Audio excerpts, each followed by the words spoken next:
माननीय गृह मंत्री जी के और किरण रिजिजू जी के बाद बोलने के लिए कोई विषय नहीं रह गया है। लेकिन सभापति महोदय, मैं दो तीन चीजों की तरफ आपका ध्यान आकृष्ट करना चाहता हूं। एक, मुजफ्फर रिजवी जी ने एक शायरी लिखी कि लम्हों ने खता की है, सदियों ने सजा पाई। और क्या सजा है? ये पूरे दुनिया को जानने का सवाल है सर, कि बड़ा चर्चा चल रहा है कि हिंदू वक्फ बोर्ड में क्यों आएगा। पैगंबर मोहम्मद साहब ने वक्फ करने के लिए कहा और मैंने सभी लोगों के भाषण सुने हैं। पहला वक्फ मोहम्मद साहब को जिसने किया वो ज्यूस था, वो यहूदी था चेयरमैन सर, और उसका नाम मुखेरक था। उसने अपने 7 बगीचे मदीना में मोहम्मद साहब को गिफ्ट किए। वो ऊंट के मैदान में मारा गया और उसके बाद मोहम्मद साहब ने उसकी प्रॉपर्टी को जब्त करके पहला चैरिटेबल वक्फ स्टार्ट किया। यदि मुसलमानों ने पहला वक्फ नहीं किया, यदि मुसलमानों ने, मैं ऑन रिकॉर्ड कर रहा हूं बयान मसूद, यदि मुसलमानों ने वक्फ स्टार्ट नहीं किया तो मोहम्मद साहब के सिद्धांत के खिलाफ जाकर आप हिंदुओं को कैसे रोक सकते हो? दूसरा सवाल यह है, यह मैं कोर्ट का आदेश लेकर आया हूं, एमपी वक्फ बोर्ड वर्सेस शुभम शाह, और यह 2007 का ऑर्डर है। जो भोपाल का मॉस्क है, भोपाल का, जिसको शहंशाहे मालवा कहते, शहंशाहे मालवा, ये राजा होलकर ने दान दिया वक्फ। हिंदू दान दे बहुत अच्छा, यहूदी दान दे बहुत अच्छा, लेकिन वक्फ बोर्ड में मुसलमान को छोड़कर कोई दूसरा कैसे हो गया? हिंदू ने दिया, हिंदू ने दिया। मैं उस पे आ रहा हूं। तो मेरा यह कहना है, ये जितने लोगों ने कहा है उन्होंने पूरे दुनिया को झूठ बोला है। यदि वक्फ जियो ने स्टार्ट किया, यदि वक्फ की संपत्ति हिंदुस्तान में राजा महाराजों ने दी, तो किसी कीमत पर आप उसको, हिंदुओं को क्यों नहीं मेंबर बनाओगे? दूसरा सर, आज इस देश में फैसला हो जाना चाहिए। माननीय गृह मंत्री जी ने जिस चीज को स्टार्ट किया और जो छुलाकर छोड़ दिया, यहां गोरी आए, गजनी आए और बाबर आए, गोरी आए, गजनी आए और बाबर आए, तीनों लुटेरे के तौर पर आए ना? आप मानते हो कि नहीं? गोरी को और गजनी को आक्रांता मानते हो कि नहीं मानते हो? और यदि मानते हो तो हिंदुस्तान में सभापति महोदय, हिंदुस्तान में पहले वक्फ की शुरुआत गोरी ने की।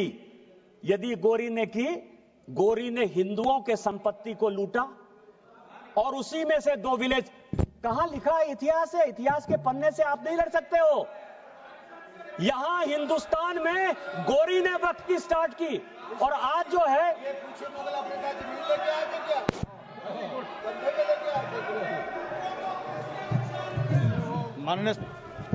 मैं आप शहर को एड्रेस कीजिए, बाकी लोगों को। मैं सभापति महोदय, मैं दूसरी चीज आपको कह रहा हूं। इस देश में यह वक्फ एक्ट आया कैसे? ये जिन्ना को पाकिस्तान बनाने का जिम्मेवार मानते हैं या नहीं मानते? पहले इन लोगों से ये पूछ लीजिए सर, फिर मैं बोलूंगा। यदि जिन्ना को मानते हैं,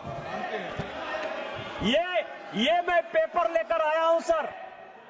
1910 में कांग्रेस पार्टी ने मुंबई से एक रिजर्व सीट जो मुस्लिम की गई, उससे जिन्ना को मेंबर ऑफ पार्लियामेंट बनाया, और उन्होंने 1911 में मुसलमान वक्फ बोर्ड बनाया, ये प्राइवेट आदमी ने बनाया, जिन्ना ने बनाया, जिसने पाकिस्तान बनाया, और आज फिर वक्फ के नाम पर ये इस देश का बंटवारा करना चाहते हैं। दूसरा सर, दूसरा आजादी के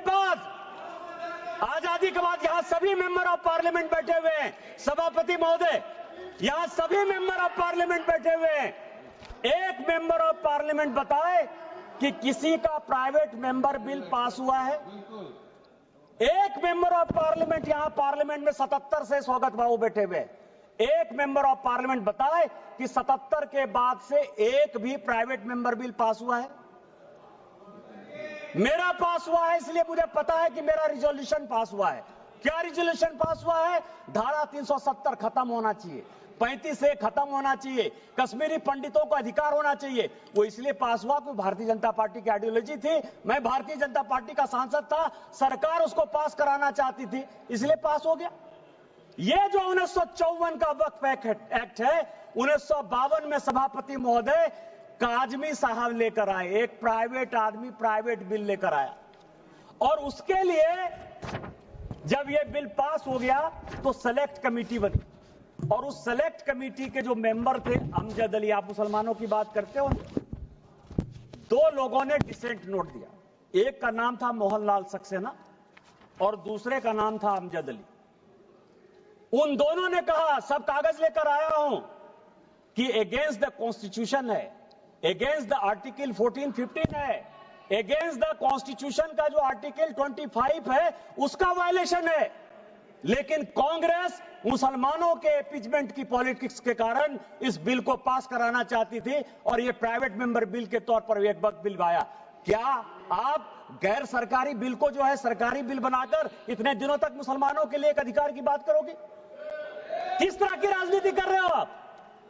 तीसरा जो है अध्यक्ष महोदय, तीसरा जो सबसे इंपॉर्टेंट है, जो अनुराग जी ने कहा कि पूरी दुनिया में हमसे ज्यादा मुसलमान इंडोनेशिया में, टर्की में, सीरिया में है, लेबनान में, सऊदी अरब में। आप यह बताइए कि इस देश में संविधान की बात बहुत करते हैं हम लोग, संविधान की शपथ लेते हैं, मैं भी संविधान लेकर यहां बैठा हुआ, यह संविधान है। इस संविधान में अमेरिका सेकुलर है या नहीं है? अंग्रेज सेकुलर थे कि नहीं थे? आप नॉर्थ ब्लॉक चले जाइए, साउथ ब्लॉक चले जाइए, प्रधानमंत्री के ऑफिस चले जाइए, राष्ट्रपति भवन चले जाइए, पुराना संसद भवन चले जाइए, आपको सब जगह गीता का श्लोक दिखाई देगा। एक चीज उर्दू में नहीं लिखा हुआ है, एक चीज संस्कृत में नहीं लिखा हुआ है। अमेरिका का राष्ट्रपति यदि, बस 4-5 मिनट में खत्म करूंगा, अमेरिका का राष्ट्रपति यदि शपथ लेगा तो वो बाइबल पर लेगा। सारे मुस्लिम कंट्री के हेड ऑफ द स्टेट यदि शपथ लेंगे तो वो कुरान पर लेंगे। आपने किस तरह का बना दिया कि हम संविधान के ले सकते हैं, गीता पर नहीं हाथ रख के कर सकते हैं, और आपने मुसलमानों को एक अलग कानून दे दिया। ये पूरी दुनिया में कोई मुस्लिम कंट्री भी ऐसा नहीं है जिसने कि वक्फ को इस तरह का अधिकार दिया हुआ है। क्या आप भारत को एक मुस्लिम कंट्री बनाना चाहते हो?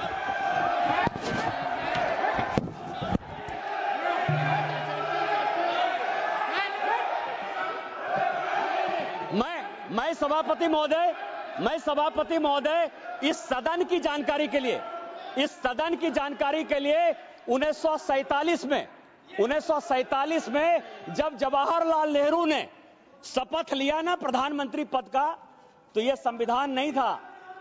उन्होंने गीता पर हाथ रखकर जो है शपथ लिया था प्रधानमंत्री का। उनको आप सेकुलर मानते हो कि नहीं मानते हो? मैं भी पूरा पढ़ के आया। गीता पर हाथ रखकर, यह संविधान की शपथ नहीं ली थी नेहरू ने, उन्होंने गीता की शपथ खाई थी। क्या आप उनको सेकुलर मानते हो कि नहीं मानते हो? तीसरा सर, ये जो वक्फ है, अभी बहुत चर्चा चली सर कि वक्फ में वक्फ अलग है, रिलीजन अलग है। सुखदेव जी बैठिए, सभापति महोदय, मेरे यहां 12 ज्योतिर्लिंग का एक ज्योतिर्लिंग है। विधानसभा ने कानून बनाया है और उसका सचिव मेंबर ऑफ पार्लियामेंट होने के नाते मैं उसका ट्रस्टी हूं। मेरे पहले जो सांसद थे फुरकान अंसारी, वो उसके ट्रस्टी थे, और अभी 6 महीने पहले तक हाफिजुल हसन, एक मुसलमान, हमारे बैद्यनाथ ट्रस्ट का सेक्रेटरी है। आप किस तरह की बात कर रहे हो? आपका तो एक उदाहरण दे दो। मैंने दे दिया उदाहरण, मेरा ही उदाहरण है, और आज आप इस तरह की बात करते हो। तीसरा सर, बस चेयरमैन सर, दो चीजें और भी बहुत इंपॉर्टेंट है, मैं लेकर आया हूं सर। एक इवैक्यू प्रॉपर्टी एक्ट बना। जब भारत और पाकिस्तान का बंटवारा हुआ, ये चर्च की ये जो संपत्ति है सर वक्फ की, 39 लाख एकड़ कैसे हो गई और कहां डिस्प्यूट है? जब भारत पाकिस्तान का बंटवारा हुआ सभापति महोदय, तो जो यहां से भारत के लोग पाकिस्तान गए या पाकिस्तान के लोग जो यहां आए, उसमें जमीन का भी आदान प्रदान हुआ और यह तय हुआ, और यह हाउस को जानने वाली बात है कि जो भी पाकिस्तानी यहां से गए, उनकी प्रॉपर्टी इवैक्यू प्रॉपर्टी एक्ट में भारत सरकार की होगी। जो 1984 में राजा साहब बता रहे थे कि इवैक्यू प्रॉपर्टी एक्ट को क्या किया, पाकिस्तान में जाकर जो यहां से भाग के चले गए सर, जो कि इवैक्यू प्रॉपर्टी एक्ट या एनिमी प्रॉपर्टी एक्ट हो सकता था, उन सबों को पाकिस्तान जाकर उन लोगों ने कहा कि यह वक्त की संपत्ति है, क्या आप एनिमी प्रॉपर्टी को, और मैं होम मिनिस्ट्री के 5 आदेश लेकर आया हूं कि यह इवैक्यू प्रॉपर्टी एक्ट है और यह वक्फ ने ले लिया है, यह इलीगल है, यह कानून का। आपको पता है जो बात कहा, आपको यह धर्म की बात करते हैं सर, वक्फ ने आईटीसी विंडसर बेंगलोर, ये पूरे समाज को आईटीसी विंडसर बेंगलोर वक्फ की प्रॉपर्टी है, 5 स्टार होटल को दे दिया। वहां जो है सुअर लोग खाते हैं।